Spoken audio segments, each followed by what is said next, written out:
Sir आता या तंत्रज्ञानाचे एवढे फायदे आहेत की म्हणजे ते अगणित आहेत जसं आपण आतापर्यंत सांगितले. तर या अनुषंगाने आपण शेतकऱ्यांना काय आवाहन कराल, कारण शेतकऱ्यांपुढच्या समस्या खूप जास्त आहेत आता सध्या. मी असं म्हणेन की बाबा रे, तुम्ही लग्नामध्ये याच्यामध्ये ₹1000 लाखो रुपये गाडी उधळता, मला 10,000 द्या रे पहिल्या वर्षी, नंतर 5,000 या अशीच एक 2-5 हजार शेतकरी एकत्र आले ग्रुपमध्ये. कारण मला कमीत कमी एका ठिकाणी 25 हेक्टर म्हणजे 62.5 एकरची जमीन लागते. आणि आम्ही जे सेन्सर बसवतो ते साधारणपणे 1 किलोमीटरच्या ह्याच्या रेडियसमध्ये उत्पन्न करते. त्यामुळे त्या एवढ्या भागामध्ये 60-65 एकर ऊस किंवा कुठले पीक असू शकतं आणि त्याचा फायदा होऊ शकेल. त्यावेळेचा प्रश्न असा शेतकऱ्याचा झाला की बाबा माझ्याकडे इथं ऊस आहे, मग तिथं द्राक्षाची बाग आहे, पलीकडे डाळिंब आहेत, तर आम्ही त्याच्यावरही संशोधन करू. आता आम्हाला त्याचं उत्तर सापडलेलं आहे. ते फक्त वापरायचे पिकानुसार. जसं म्हणलं किंवा मला ह्या रोगाचं निदान झाले, आता पेशंट आहे तसं मला ते औषध थोडंसं बदल करून द्यायचंय. पण माझ्याकडे हे आहे, फाउंडेशन आहे, म्हणजे तत्व मला सापडलेलं आहे. ते इतर पिकांकरता लावू. आता आम्ही इतर पिकांचा प्रयोग केले सुद्धा थोडं लहान प्रमाणामध्ये, ते यशस्वी झालेले आहेत. आता मोठ्या प्रमाणात जर उत्पादन बघायचं असेल तर त्याला पैसे लागतात, मला वॉर रूम उभी करावी लागते, माणसं घ्यावी लागतात. आता ह्याला हे काय फुकट आहे का?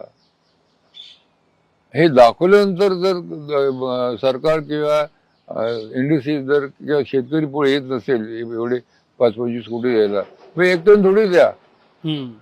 एक 10-5 हजार शेतकऱ्यांनी दिले, 10,000 रुपये 5,000 रुपये काढून दिले तर माझं काम सुरू होतं. बरोबर. आणि त्यांच्या हिताचं येते. आमचा स्वार्थ काय? बारामती ट्रस्टचा स्वार्थ काय? शरद पवारचा स्वार्थ काय? काही नाही. आज बारामतीमध्ये हा सगळा बदल झालाय, तो जे ऍग्रीकल्चर ट्रस्ट म्हणून झालेला आहे. बारामती एक झोपडपट्टी, एक झोपडी नाहीये. आता हे सगळं दिसतंय लोकांना. भाषण करतात की आम्ही आमच्या गावाची बारामती करू. अरे बारामती म्हणजे काय तुम्हाला कळलंय का? शक्य आहे, 100% शक्य आहे. हे तुम्ही याला माझा अर्थ एक 5,000 शेतकरी मदत केली कशाला सरकार? तुम्ही या ना एकत्र. साखर कारखाने काढले ना, कोऑपरेटिव्ह फॅक्टऱ्या. बरोबर. शेतकरी एकत्र आले. आपल्याकडे सहकार चळवळ ही त्या विखे पाटील पासून उभी केलेली आपण. मी आपल्याला अनुभव नाही असं नाही. एकत्र आले शेतकरी तर काय होते आपण पाहिलंय. तर इथेही या एकत्र.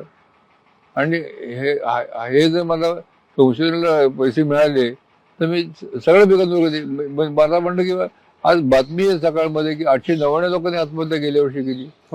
मी निम्म्या तरी कमी करेन. आणखी काय करायचं? हे सिद्ध झालेलं असं नाही किंवा हवेत मी बोलतोय म्हणून. त्याचे रिझल्ट दिसत आहेत सगळ्यांना. हो. विनंती सगळ्यांना अशी की शेतकरी तुम्ही असा नाही तर सरकारसोबत उद्योगधंदे असत, त्यांनी मला 5-25 कोटी दिले, तितकं मोठ्या प्रमाणात माझं काम लवकर होईल.